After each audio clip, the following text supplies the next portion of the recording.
Hello বন্ধুরা, আশা করি সকলে ভালো আছেন। আমার এই ছোট্ট রান্নাঘরে সকলকে স্বাগত জানাচ্ছি। আজকে আমি একটা নতুন ধরনের রেসিপি নিয়ে এসে হাজির হয়েছি। চলুন তাহলে রান্নাটা করা যাক। মতো গরম জল একটা পাত্রের ভেতর নিয়ে নিয়েছি, আর তার ভেতর দিয়ে দিলাম হাফ চামচ মতো লবণ। লবণটাকে জলের সাথে খুব ভালো করে মিশিয়ে নিচ্ছি। এবার আমি 500 গ্রাম ময়দা দেব। প্রথমে 2 বাটি মতো ময়দা দিলাম, একসঙ্গে পুরোটা দেবো না। দিয়ে এবার 2 বাটি ময়দা দিয়ে জলের সাথে খুব ভালো করে এটাকে মিশিয়ে নিচ্ছি। খুব ভালো করে এটা মেশানো হয়ে গেছে, দেখছেন তো, একেবারে নরম তুলতুলে হয়ে গেছে। এবারে আরও 1 বাটি মতো ময়দা, প্রথমে হাফ বাটি মতো দিলাম, দিয়ে আবারও সব কিছু মিশিয়ে নিচ্ছি। আমি অল্প অল্প করে ময়দা দিয়ে এটাকে মাখবো। দেখুন, আমার কিন্তু টোটাল 3 বাটি মতো ময়দা দেওয়া হয়ে গেছে।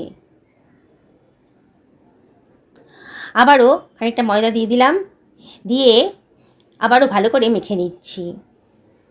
এইভাবে অল্প অল্প করে ময়দা দিয়ে মাখলে পরে আমার ডোটা খুব নরম তুলতুলে হবে, এই জন্যে এইভাবে মাখছি। দেখুন, এবার পুরো ময়দাটা দিয়ে দিলাম, মানে 4 বাটি মতো ময়দা আমার দেওয়া হয়ে গেল। এবার এটাকে আমি কিচেন টপের উপর নিয়ে এসে ভালো করে ঠেসে ঠেসে মেখে নিচ্ছি। দেখুন, এখন হাতে জড়িয়ে যাচ্ছে, আবারও একটু ওপর থেকে ময়দা ছিটিয়ে দিলাম, দিয়ে খুব ভালো করে এটাকে মেখে নিচ্ছি।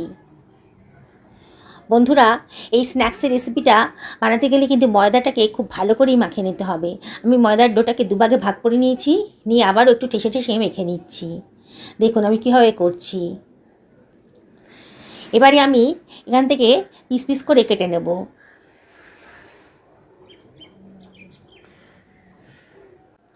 আমি ছুরি দিয়ে কেটে নিচ্ছি পিসগুলোকে। আপনারা ইচ্ছা করলে হাত দিয়েও করতে পারেন। আমি টোটাল 12খানা পিস করেছি, মানে 500 গ্রাম ময়দাতে আমার 12খানা লেচি তৈরি হয়ে গেছে। লেচিগুলো খুব একটা ছোটো হয়নি, খুব একটা বড়ও হয়নি। আমি 5 টেবিল চামচ মতো রিফাইন অয়েল একটা পাত্রের ভেতর নিয়ে নিলাম, আর 2 টেবিল চামচ মতো গলানো বাটার, মানে মেল্টেড বাটারের মতো দিয়ে দিয়েছি। দিয়ে সব কিছু ভালো করে মিশিয়ে নিচ্ছি, বাটারের সাথে অয়েলটাকে ভালো করে মিশিয়ে নিচ্ছি। আপনারা ইচ্ছা করলে পরে পুরো বাটার দিয়েও করতে পারেন। একটা লেচি নিয়ে নিয়েছি, নিয়ে লেচিটাকে একটু ভালো করে হাত দিয়ে মেখে নিচ্ছি। দেখুন আমি কীভাবে করছি। দিয়ে গোল গোল করে নিয়ে একটু চ্যাপটা করে হাত দিয়ে একটু গোল গোল চ্যাপটা চ্যাপটা মতন বানিয়ে নিচ্ছি। এবার আমি অয়েল আর বাটারের যে মিশ্রণটা বানিয়েছিলাম তার মধ্যে চুবিয়ে দিলাম। আর একটা আমি করে দেখাচ্ছি, দেখুন আমি কীভাবে লেচিগুলো তৈরি করছি। বন্ধুরা, বললাম না, এই স্ন্যাক্সের রেসিপিটা কিন্তু একমাত্র ময়দার মাখার উপরেই নির্ভর করছে। কীভাবে ময়দাটা মাখা হচ্ছে সেই তার উপরেই নির্ভর করছে। এবারে বাকি লেচিগুলোকে আমি একইভাবে অয়েল আর বাটারের মিশ্রণে চুবিয়ে দেবো। দেখুন, উল্টে পাল্টে ভালো করে এটাকে চুবিয়ে দিচ্ছি।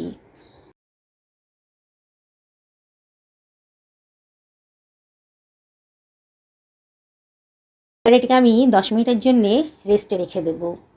বাকি প্রসেসগুলো এগিয়ে নিয়ে যাব। এবার আমি প্রথমে 2খানা পেঁয়াজ নিয়ে নিয়েছি। এবার পেঁয়াজটা কাটা হয়ে গেছে, সরিয়ে রাখলাম। 2খানা মাঝারি সাইজের আলু নিয়ে নিয়েছি। দেখুন, আমি আলুগুলোকে কিন্তু খুব পাতলা পাতলা ছোটো ছোটো ডুমো ডুমো করে কেটে নিয়েছি। এবার এটাকে আমি ভাপাতে দিয়ে দেবো। আমি এখানে প্রায় 300 গ্রাম মতন বোনলেস চিকেন নিয়ে নিয়েছি, কুচি কুচি করে পিস করে নিলাম। একটা ফ্রাই প্যান গরম করতে দিয়ে দিয়েছি, আর যে অয়েল আর বাটারের মিশ্রণটা ছিল না, তার থেকে 2 টেবিল চামচ মতো নিয়ে নিয়েছি। একটুখানি জিরে দিয়ে দিলাম, হাফ টেবিল চামচ মতো, দিয়ে কেটে রাখা পেঁয়াজ কুচিটা দিয়ে দিচ্ছি, দিয়ে একটু নাড়াচাড়া করে নিচ্ছি। দেখুন, পেঁয়াজের কালারটা যখন একটু চেঞ্জ হয়ে গেছে তখন দিয়ে দিচ্ছি আদা রসুনের পেস্ট হাফ টেবিল চামচ মতো, 1 টেবিল চামচ লবণও দিয়ে দিলাম, আর দিয়ে দিচ্ছি হাফ টেবিল চামচ হলুদের গুঁড়ো, 1 টেবিল চামচ জিরের গুঁড়ো, 1 টেবিল চামচ লঙ্কার গুঁড়ো। লঙ্কাটা অবশ্যই আপনারা নিজেদের পছন্দ মতো দেবেন, কী কীরকম ঝাল পছন্দ করেন সেই অনুযায়ী লঙ্কাটা দেবেন। দিয়ে সব কিছু ভালো করে মিশিয়ে একটু নাড়াচাড়া করে নিচ্ছি। এবার আমি ভাপিয়ে রাখা আলুটা এর ভেতর দিয়ে দিলাম, দিয়ে আবারও সব কিছু ভালো করে মিশিয়ে নিচ্ছি। এবার দিয়ে দিচ্ছি চিকেনের পিসগুলো। চিকেনের পিসটা দিয়েও সব কিছু আবারও ভালো করে মিশিয়ে নিচ্ছি। মিনিট খানেক এইভাবে নাড়াচাড়া করে ফ্রাই করে নেব।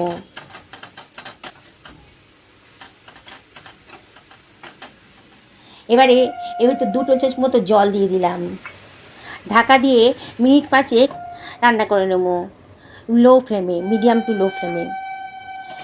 এবার ঢাকা তুলে দিয়ে দিচ্ছি ভেতরে কেটে রাখা লঙ্কার কুচিগুলো, কাঁচা লঙ্কার কুচি, 1 টেবিল চামচ মতো সোয়া সস দিয়ে দিলাম, 1 টেবিল চামচ মতো ভিনিগার দিলাম ভেতরে, আর দিয়ে দিচ্ছি 1 টেবিল চামচ মতো চাট মশলা, আর 1 টেবিল চামচ মতো গোলমরিচের গুঁড়ো দিয়ে দিলাম, অসাধারণ টেস্ট হবে। আর দিয়ে দিলাম 1 টেবিল চামচ মতন কসুরি মেথি, হাতে ডলে দিয়ে দিলাম, খুব সুন্দর একটা গন্ধ বেরোতে আরম্ভ করবে। এই সব কিছু আবারও ভালো করে মিশিয়ে নিচ্ছি। এর ভিতর দিয়ে দেবো 1 চামচ মতো কর্নফ্লাওয়ার, বাইন্ডিংসে কাজ করবে।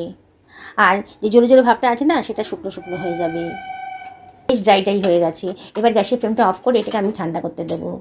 আমার বাটার আর অয়েলের মধ্যে ময়দার লেচিগুলো কিন্তু 10 মিনিট হলো ভেজানো হয়ে গেছে। এবার একটা লেচি আমি তুলে নিচ্ছি, নিয়ে কিচেন টপের ওপরেই এটাকে আমি দেখুন কীভাবে বেলে নিচ্ছি, হাত দিয়েই চ্যাপটা চ্যাপটা করে দিলাম।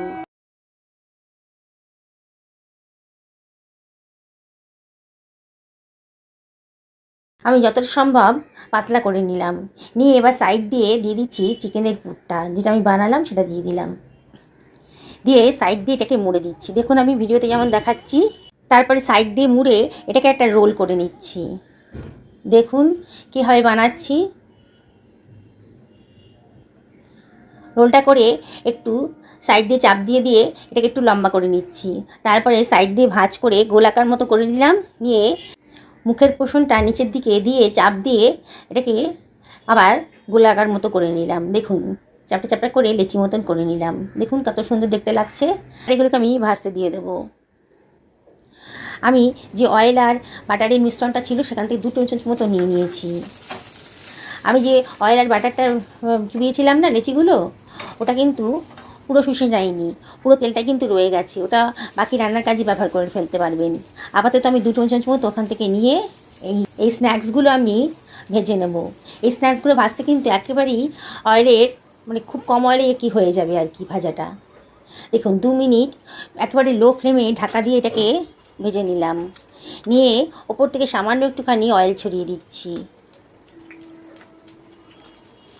অয়েল মানে বাটার আর অয়েলের যে মিশ্রণটা ছিল সেখান থেকেই ছড়িয়ে দিচ্ছি, দিয়ে এটাকে উল্টে দেব, দিয়ে 2 মিনিট মতো লো ফ্লেমেই রান্না করে নেব। 2 মিনিট বাদে আবারও এটাকে উল্টে পাল্টে ভেজে নেব।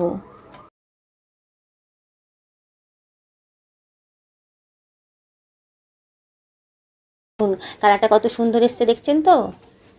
এবার একটা চিমটার সাহায্যে আমি সাইডগুলো একটুখানি ভেজে নিচ্ছি।